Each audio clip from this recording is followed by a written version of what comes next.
going straight to the point, what opportunities are there?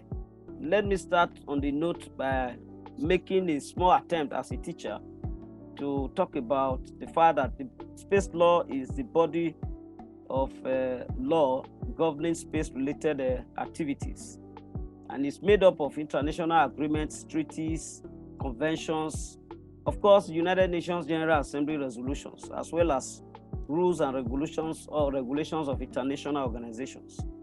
It's usually associated with the rules, principles, and standards of international law, which appear, of course, in the five international treaties and 5 sets of principles. I think these are all familiar areas. In addition to the 5 treaties, we also have many nations who have enacted municipal laws.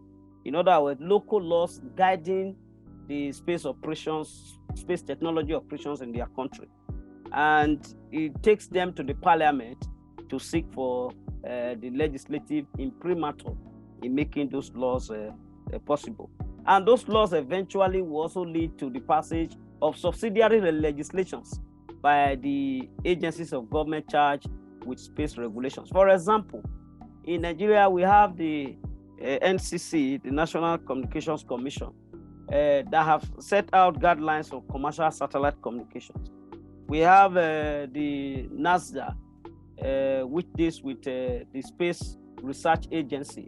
They also have subsidiary powers, legislations that guide the launching of certain satellites that borders on remote sensing for agricultural purpose, low Earth orbits, and so on and so forth. And of course, the Nigeria Communication Satellite Limited, which is indigenous to us in Nigeria, is a company incorporated for purposes of carrying out commercial satellite communication services on all the bands, the Ka band, the Ku band, the C band, and the L band, which deals with navigation. So even though Nigeria is yet to fully develop its potentials in space technology, but the good news is that in Africa, Nigeria in 2006 blazed the trail in this regard. So Nigeria has a set of rules, a set of regulations guiding space laws. So if this is the case, then it therefore means that the space industry in a place like Nigeria, and indeed in Africa,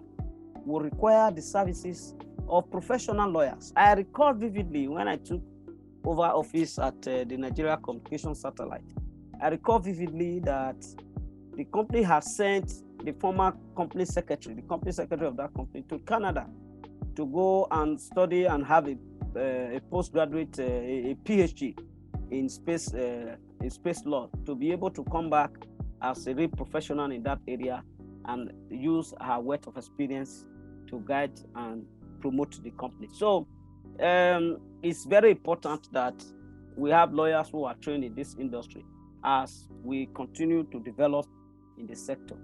So we have these laws that are meant to provide deliberate policies towards facilitating provisioning of space-based communication technology services. And it is developed in order to promote and facilitate investment and entering into the Nigerian market and, of course, the African market for the provision of communication services.